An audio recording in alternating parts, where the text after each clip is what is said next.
Seven Hindi first महान व्यक्तित्व से है चैप्टर 13। इस पाठ का नाम है रानी दुर्गावती। तो आइए रानी दुर्गावती पाठ का आपको हम सारांश संक्षिप्त में बताते हैं। तो वीरांगना रानी दुर्गावती का जन्म सन 1530 के लगभग महोबा के राजा के यहाँ हुआ था। कहाँ हुआ था? महोबा के राजा के यहाँ हुआ था।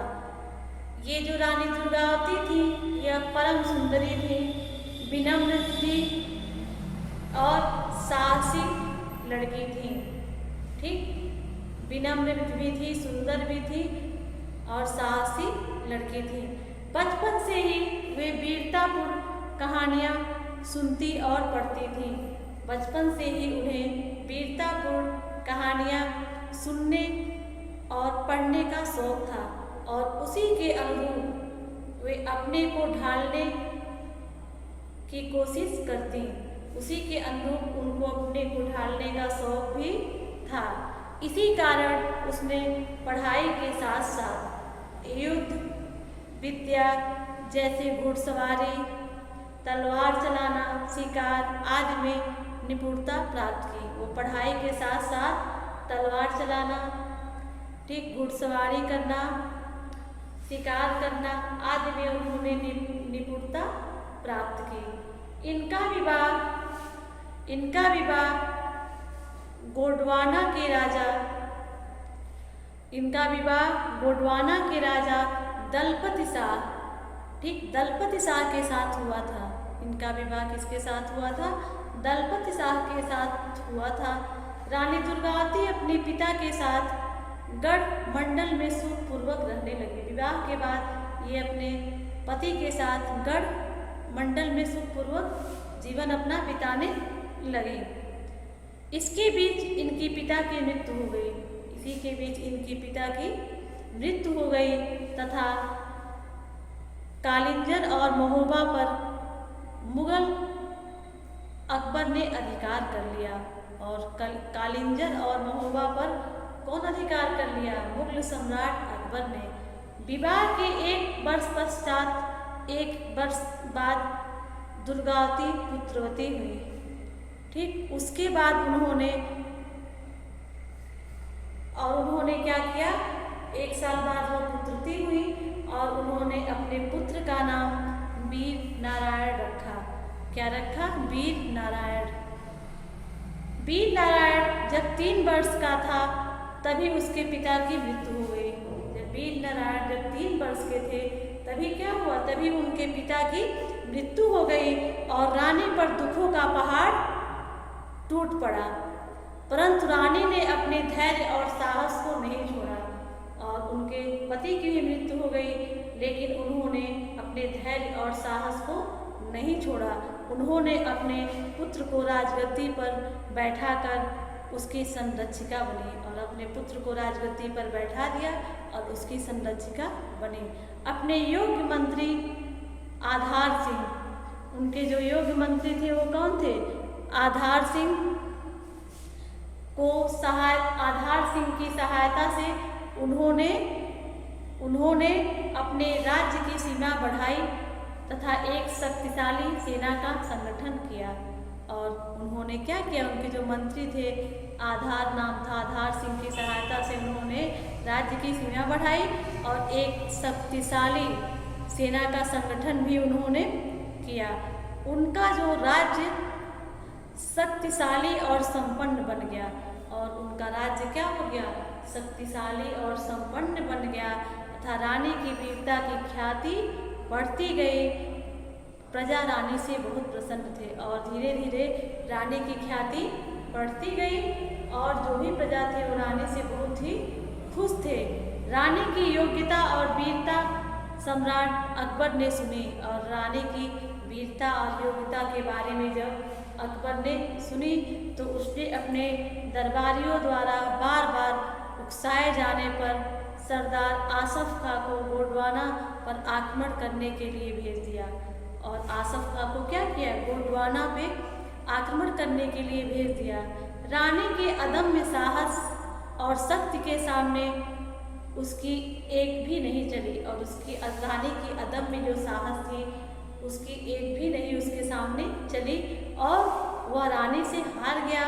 और अपना बदला लेने के लिए फिर उसने क्या किया, 1.5 वर्ष बाद आक्रमण करने आया और दोबारा भी वो पराजित हुआ।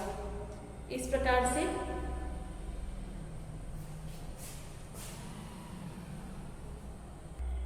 और जब आसफ खां ने तीसरी बार जब पुनः आक्रमण किया, ठीक है, तो रानी के एक सरदार ने धोखा दे दिया।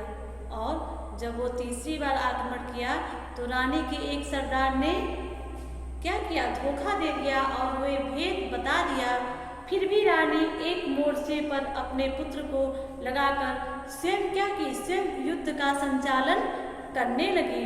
रानी ने जब देखा कि उनका 15 वर्षीय पुत्र रणभूमि में घायल होकर गिर पड़ा है, लेकिन वो अपने पुत्र को रणभूमि में घायल पड़े देख करके भी वे विचलित नहीं हुई।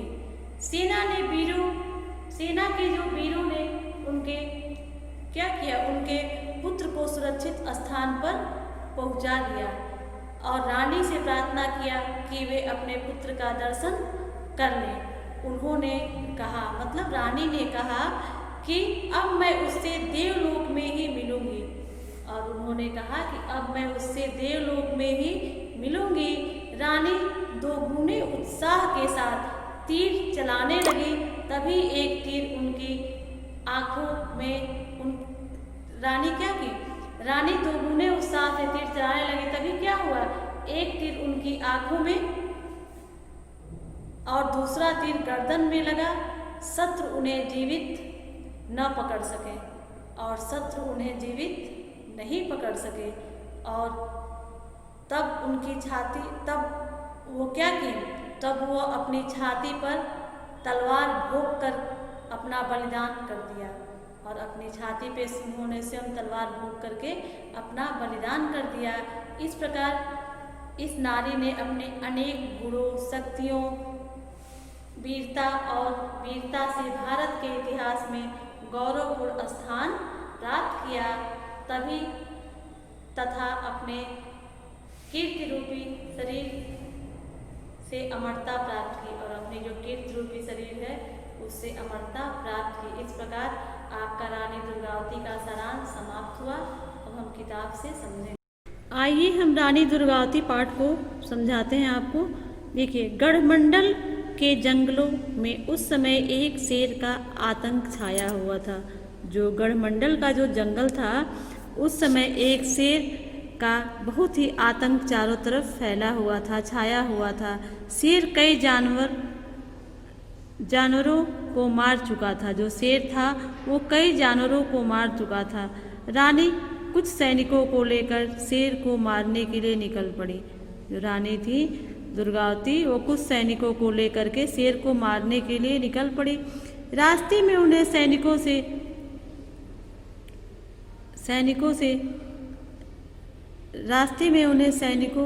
से कहा, शेर को मैं ही मारूंगी, और बोली कि शेर को मैं ही मारूंगी। शेर को ढूंढने में सुबह से शाम हो गई, और शेर को ढूंढने में क्या हुई, सुबह से शाम हो गई। अंत में एक झाड़ी में शेर दिखाई दिया, और लास्ट में एक झाड़ी में शेर दिखाई दिया। रानी ने एक बार में शेर को मार दिया, और रानी ने एक बार में ही शेर को मार दिया। सैनिक रानी के अचूक निशाने को देख करके आश्चर्यचकित रह गए। तो सैनिक थे वो रानी के अचूक निशाने को देख करके आश्चर्यचकित रह गए।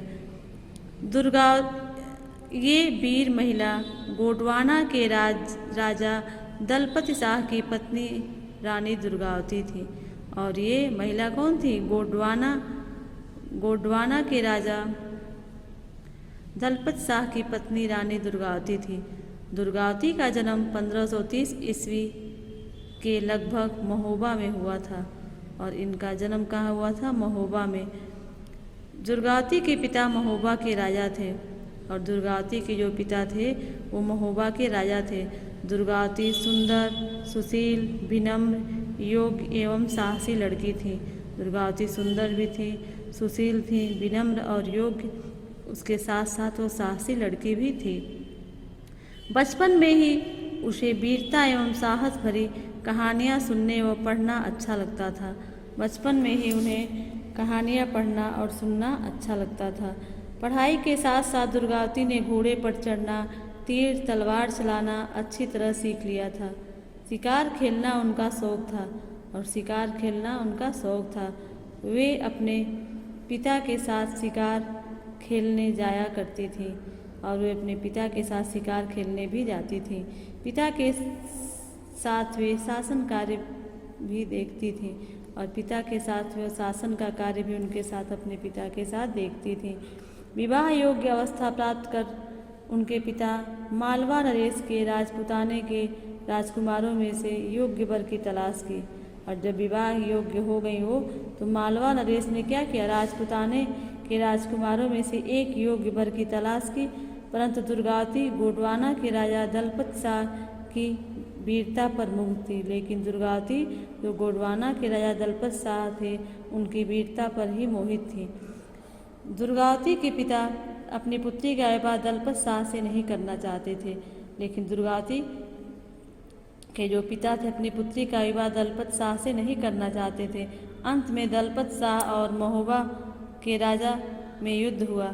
इसमें दलपत शाह विजय हुआ और लास्ट हुआ दलपत शाह और महोबा के राजा में जब युद्ध हुआ तो दलपत शाह विजय हुआ। इस प्रकार दुर्गावती और दलपत शाह का विवाह हो गया। इस प्रकार क्या हुआ दुर्गावती अपने पिता के साथ गढ़मंडल में सुखपूर्वक रहने लगी और दुर्गावती अपने पिता के साथ गढ़मंडल में सुखपूर्वक रहने लगी। इसी बीच दुर्गावती के पिता की मृत्यु हो गई और महोबा तथा कलिंजर पर मुगल सम्राट अकबर का अधिकार हो गया।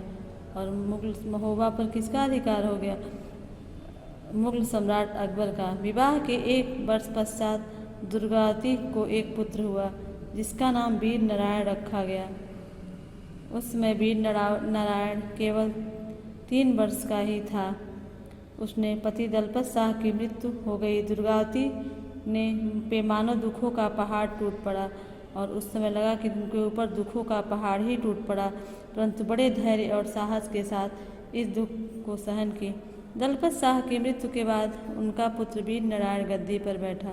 जब दलपत शाह की मृत्यु हो गई तो उनका पुत्र वीर नारायण गद्दी पर बैठा। रानी दुर्गावती उसकी संरक्षिका बनी और राजकाज स्वयं देखने लगी। वे सदैव प्रजा के दुख सुख का ध्यान रखती। एक बुद्धिमान मंत्री आधार सिंह की सलाह और सहायता से दुर्गावती ने अपने राज्य की सीमा बढ़ा ली। इसके साथ ही उसने सुसज्जित स्थानीय सेना भी बनाई।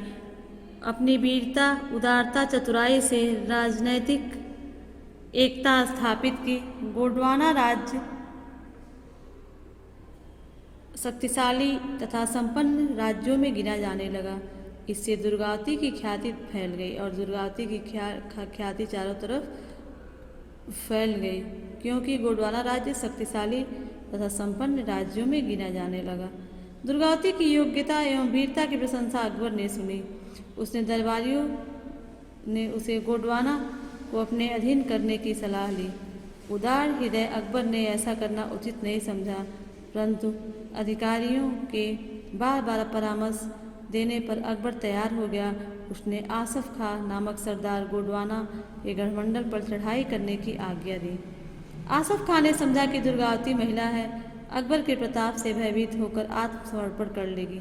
और आसफ खां ये सोचा कि दुर्गावती महिला है और अकबर के प्रताप से भयभीत होकर आत्मसमर्पण कर लेगी, परंतु दुर्गावती को अपनी योग्यता, शासन और सैन्य शक्ति पर इतना विश्वास था कि उसे अकबर की सेना के प्रति कोई भय नहीं था। वह रानी दुर्गावती के मंत्री ने आसफ खां की सेना और सज्जा को देखकर युद्ध न करने की सलाह दी, परंतु रानी ने कहा, कलंकित जीवन जीने की अपेक्षा शान से मर जाना अच्छा है। और कही कि कलंक से भरा हुआ जीवन जीने से अच्छा शान से मर जाना है। आसफ खां जैसे साधारण सूबेदार के सामने झुकना लज्जा की बात है। रानी सैनिक के भेष में घोड़े पर सवार होकर निकली। रानी की सैनिक भेष आसफ खां के होश उड़ गए। रणक्षेत्र में रानी सैनिक उत्साहित होकर शत्रुओं को काटने लगे। रानी की शत्रुओं पर टूट पड़ी। देखते देखते शत्रुओं की सेना मैदान छोड़कर भाग निकली। आसफ खां बड़ी कठिनाई से अपने प्राण बचाने में सफल हुआ। आसफ खां की बुरी तरह हार हुई। अकबर बहुत लज्जित हुआ। 1.5 वर्ष बाद उसने पुनः आसफ खां को गढ़मंडल पर आक्रमण करने के लिए भेजा। रानी तथा आसफ खां की सेना के बीच घमासान युद्ध हुआ। तोपों का वार होने पर भी रानी ने हिम्मत नहीं हारी। रानी हाथी पर सवार होकर सेना का संचालन कर रही थी। उन्होंने मुगल तोपचियों का सिर काट डाला। यह देखकर आसफ खां की सेना फिर भाग खड़ी हुई। जब ये देखा तो आसफ खां की सेना फिर से भाग पड़ी। 2 बार हार कर आसफ खां लज्जा और ग्लानि से भर गया। रानी दुर्गावती अपनी राजधानी में विजयोत्सव मना रही थी। उसी गढ़मंडल में एक सरदार ने रानी को धोखा दे दिया। उसने गढ़मंडल का सारा भेद आसफ खां को बता दिया। आसफ खां ने अपने हार का बदला लेने के लिए तीसरी बार गढ़मंडल पर आक्रमण किया। रानी ने अपने पुत्र के नेतृत्व से सेना भेजकर स्वयं एक टुकड़ी का नेतृत्व संभाला। और रानी ने क्या किया, अपने पुत्र के नेतृत्व में एक सेना भेज करके एक टुकड़ी का नेतृत्व संभाला। दुश्मनों के छक्के छूटने लगे। इसी बीच रानी ने देखा कि उनका 15 वर्षीय पुत्र घायल होकर घोड़े से गिर गया। रानी विचलित न हुई। उसी सेना के कई वीरों ने वीर नारायण को सुरक्षित स्थान पर पहुंचा दिया। और सेना के कई वीरों ने क्या किया, वीर नारायण को सुरक्षित स्थान पर पहुंचा दिया और रानी से प्रार्थना की कि वे अपने पुत्र के अंतिम दर्शन कर लें। रानी ने उत्तर दिया, यह समय पुत्र से मिलने का नहीं। मुझे खुशी है कि मेरे वीर पुत्र ने युद्ध में वीर गति पाई है, अतः मैं उससे देवलोक में ही मिलूंगी। और कहीं कि मैं उससे देवलोक में ही मिलूंगी। वीर पुत्र की स्थिति देखकर रानी दुगुने उत्साह से तलवार चलाने लगी। दुश्मनों के सिर कट जमीन पर गिरने लगे। तभी दुश्मनों का एक बाण रानी की आंखों में जा लगा। जब दुश्मन के सिर कट कर जमीन पर गिरने लगे, उसके बाद से दुश्मन के एक बाण रानी की एक आंख में जाकर लगा। दूसरा तीर रानी की गर्दन पर में लगा। रानी समझ गई कि अमृत निश्चित है। यह सोचकर कि जीते जी दुश्मनों की पकड़ में न आऊं, उन्होंने अपनी तलवार अपनी छाती में भोंक ली और अपने प्राणों की बलि दे दी। रानी दुर्गावती ने लगभग 16 वर्षों तक संरक्षिका के रूप में शासन किया। भारत के इतिहास में दुर्गावती और चांद बीबी ही ऐसी वीर महिलाएं थीं जिन्होंने अकबर की शक्तिशाली सेना का सामना किया। और दुर्गावती और चांद बीबी ही ऐसी वीर महिलाएं थीं जिन्होंने अकबर की शक्तिशाली सेना का सामना किया। मुगलों के राज्य विस्तार को रोका। अकबर ने अपना शासनकाल में बहुत ही लड़ाइयाँ लड़ी, किंतु गढ़मंडल के युद्ध में मुगल सम्राट के दांत खट्टे कर दिए। और अकबर ने अपने शासनकाल में बहुत ही लड़ाइयाँ लड़ी, किंतु गढ़मंडल युद्ध ने क्या किया, मुगल सम्राट के दांत खट्टे कर दिया। रानी दुर्गावती में अनेक गुण थे। वीर और साहसी होने के साथ साथ वे त्याग और ममता की मूर्ति। राजघराने में रहते हुए भी उन्होंने बहुत सादा जीवन व्यतीत किया। राज्य के कार्य देखने के बाद वे पूजा पाठ और धार्मिक कार्यों में व्यतीत करती थी। जब राज्य का कार्य देखभाल कर लेती थी तो अपना समय पूजा पाठ और धार्मिक कार्यों में व्यतीत करती थी। भारतीय नारी की वीरता तथा बलिदान की यह घटना अमर रहेगी। और भारतीय नारी की वीरता और बलिदान की यह घटना हमेशा अमर रहेगी। इस प्रकार से आपका रानी दुर्गावती पाठ समाप्त हो गया।